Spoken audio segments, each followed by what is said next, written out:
I might go to prison for what I say next, but I believe redox chemistry is the least cooked form of chemistry that exists. So, let's deal with redox. Now, redox is broken up into two different components, read and ox, which is reduction and oxidation. We'll deal with oxidation first. Now, oxidation is going to be the increase in oxidation number and the loss of electrons. That's the two ways we identified. There's two others like the gain in hydrogen or the gain in oxygen, but I don't tend to use them because they usually only focus on the first two in VCE chemistry. Now, reduction on the other hand is going to just be the complete opposite. It decreases oxidation number, we gain electrons, and we lose hydrogen, we lose oxygen. So then, now that we have that idea understood, we're going to focus on oxidants and reductants. Now, an oxidant is something that causes something else to be oxidized, whereas a reductant is something that causes something to be reduced.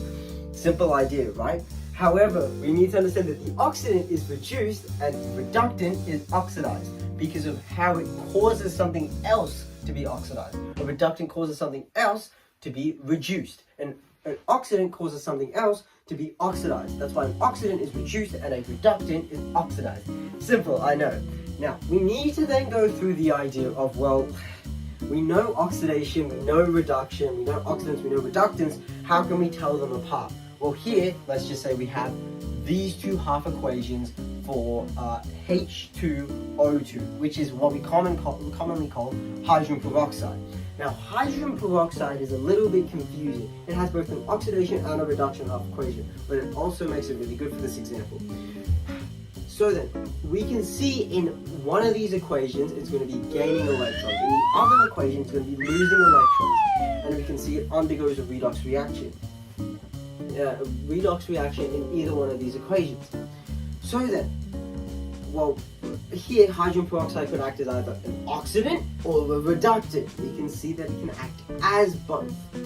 However, what is actually being oxidized and what is actually being reduced here is a specific species inside the compound. We need to look at inside the compound, not just the whole compound, because the whole compound isn't being oxidized, hydrogen isn't being oxidized, oxygen is what is being oxidized. Hydrogen is not being reduced, oxygen is being reduced. We need to understand that we're focusing on a specific species when we talk about what's being oxidized compared to the oxidant or compared to the reductant, where we look at the whole compound. One more little caveat that comes with the fundamentals of redox chemistry has to come from ionic compounds. Liquid and aqueous is where they become a little bit different. Now, we can think of aqueous solutions or liquid solutions as actually separated from each other. For example, when we write out sodium chloride here, we can actually rewrite that as sodium ions and chloride ions. If we write over here zinc chloride here, we can actually break it up into zinc ions and chloride ions. Need to make this distinction because then we can remember here, well, it's actually not sodium chloride which is the oxidant, it is sodium ions. In this case, it's not zinc chloride which is the oxidant, it's going to be zinc ions. They act as two separate compounds in this case, where chloride is actually just flowing around the soup and sodium is what's actually going oxidation here. It's simply just because of the idea that they are separated from each other when they're in a liquid or aqueous form. It has nothing to do with anything greater than that, than they're just being separated from one another. So then, half equations we've already recognized. First of all, let's realize what an oxidation half equation might look like. An oxidation half equation simply just looks like this. An oxidation half equation is where we see the electrons on the right hand side because the reactants are losing the electrons. They're losing electrons. That's why they're on the products. They're being produced here. They're losing these. Whereas for a reduction half equation, which I'll show you here, a reduction half equation will be gaining electrons. The electrons will be on the left-hand side, and the compound, the reactant, will be gaining these electrons. That's why we don't see them on the right-hand side. Now we've got that idea understood, we want to think about now the principle of cohes. The principle of cohes is our balancing formula. It's how we go about balancing half equations, and together two half equations, an oxidation half equation and a reduction half equation, stuck together and we form a full balanced redox equation. So then, let's go about using the principle of cohes on these two compounds. Dichromate forming chromium 3+ ions and propanol forming carbon dioxide. Now let's balance these two equations using the principle of Cohen's. The first thing we're going to do is balance out the key ions, the key atoms which are in the compound. And to balance out the key atoms, it's going to look something like this. Here in the dichromate formula, it's going to be chromium. Here it's going to be carbon. Carbon's the key compound. So then, now that we've balanced out the key elements, we're going to go balance out the oxygen. To balance out the oxygens, we're just simply going to add water molecules. However many oxygens there are, we're going to add that many water molecules. So we're going to add this many water molecules up here and this many water molecules down here. Now that we've gone about doing that, we're going to balance out all of the hydrogens. How do we balance out all the hydrogens? Well, we put in H plus ions. So we're going to put in this many H plus ions up here for the number of hydrogens that are up here, and this many H plus ions down here for this many hydrogen ions down here. Last step is going to be the E, which is going to be adding electrons here. So this is simply just to balance out the charge, and we add this many electrons to the chromium equation and this many equations to the propanol equation. Now that we've done all of this balancing, this is what our two half equations look like at the end. We have our dichromate equation and we have our propanol equation here. So then how can we combine these two into a full balanced equation? Well, the thing is, it becomes a little bit harder here. We're going to have to balance out all of the electrons for both sides. We have to balance out all the electrons at the top and the bottom with one another. So they have to equal one another so they can cancel each other out. So in this case, it looks like it's just simple lowest common multiple here. You want to find the lowest common multiple between this many electrons and this many electrons. In this case, it's going to be this many electrons, which means we have to multiply this top equation by this amount and this bottom equation by this amount. Now that we've got that out of the way, we're going to simply, slap them together. This is what they look like together. They look ugly. I really hate them in this form. So we're going to start canceling stuff out. First the electrons, and then we'll see that hydrogen ions are on both sides. We want to cancel the hydrogen ions on the side with the least number of hydrogen ions. In this case, it's going to be this side. Then we take away those hydrogen ions from the other side as well, so we're left with this many hydrogen ions.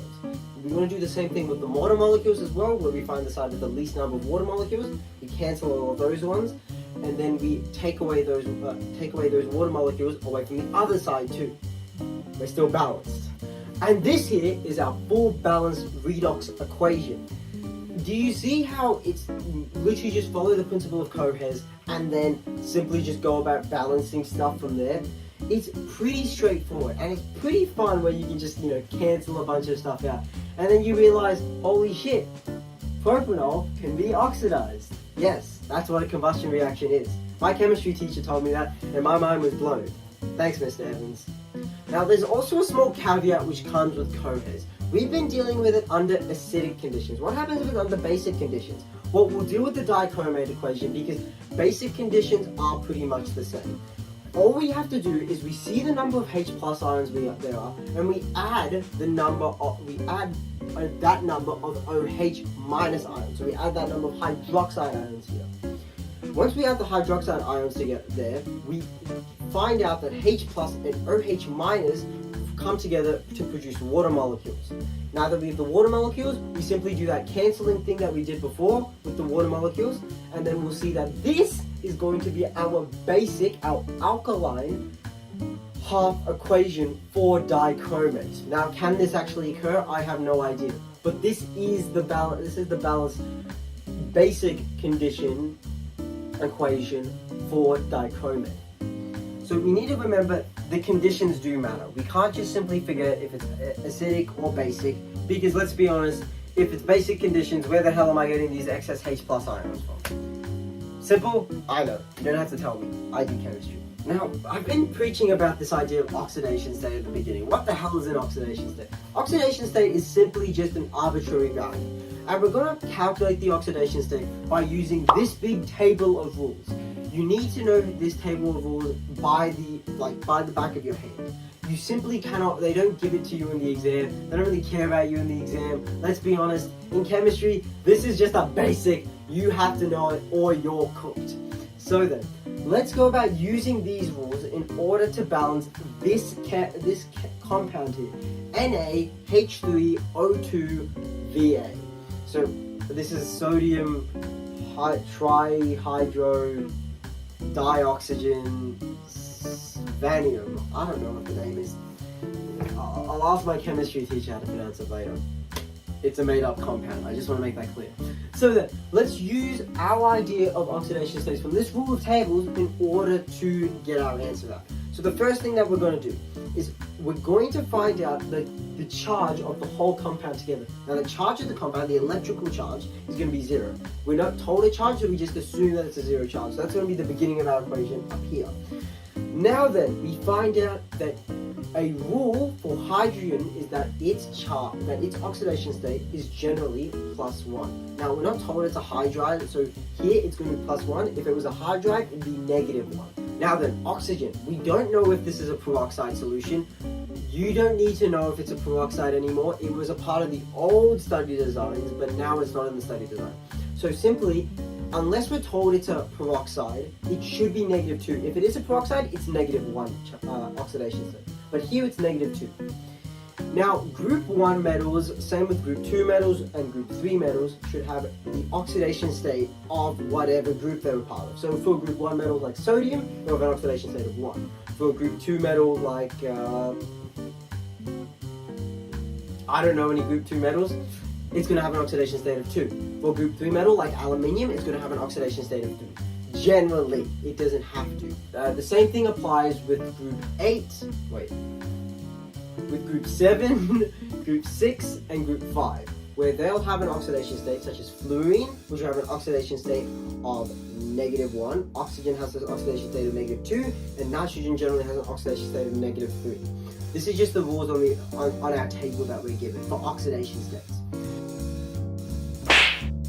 Now that we found out all the oxidation states of each ion, so we have here +1, +1, -2, and we don't know vaniums, we want to find out vaniums, we'll simply plug them in with their mole ratios. So because we have 1 sodium here, we're only going to be +1. Because we have 3 hydrogens here, we times the oxidation state by 3, so we actually +3.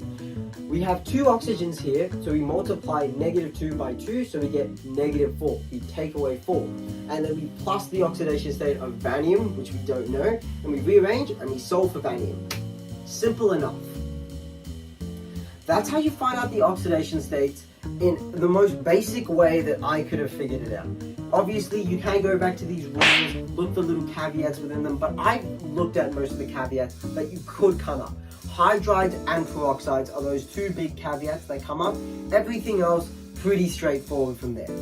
Now the last thing, the electrochemical series. The electrochemical series, we're just going to go about a simple reading of the electrochemical series. Let's look at the electrochemical series over here, and the electrochemical series, we read it up to find out the increasing strength of oxidants, and we read it down when finding the increasing strength of reductants. So here, lithium ions is going to be the weakest oxidant, and fluorine is going to be the strongest oxidant. Here, fluoride ions are going to be the weakest reductant, and lithium ions are going to be the strongest reductant. That's what you want to be able to read the table, and we want to understand the idea of the strongest oxidant because it comes a little bit later with electrochemical cells and how we go about applying them. Now there's again another little caveat that comes with the electrochemical series, and the textbook will not tell you this whatsoever. The electrochemical series is only valid under standard lab conditions. We want to remember that the electrochemical series only works under these standard lab conditions here. It has to abide by these standard lab conditions. If it could change depending on different conditions. For example, chlorine and water change places in the electrochemical series depending on if there is a high enough concentration of chloride ions within a solution. So here, this is where we want to remember the electrochemical series only tells us about what happens in standard lab conditions, and it tells you nothing about the rate of reaction. So if a reaction could occur, it means that it shows that it can occur. However, it doesn't tell you the rate at which it occurs, how fast it occurs, what's actually happening, if it stays the same for other conditions. It's a bit interesting like that. That's the small caveat you need to remember. Because I know for all the trick questions, they're going to be like, why doesn't this work? And then you realize, it's because it's not under standard lab conditions. So that's my fundamentals of redox chemistry explained simply by myself. I recommend knowing all of these simply because it just makes electrochemistry so much easier. Like, just think about it. Imagine you don't have to sit there and be like, which one's the oxidant, which one's the reductant. You can just sort of do it because you know your fundamentals really well. And you can just focus on why is a galvanic cell a galvanic cell? And why is an electrolytic cell an electrolytic cell? So, I hope you enjoyed today's video. If you learned something, please watch My Neighbor Totoro. It's a very good show. The cat bus is cool. Yes, a bunch of stuff fell off my shelf, and now I'm gonna have to clean that up. Goodbye.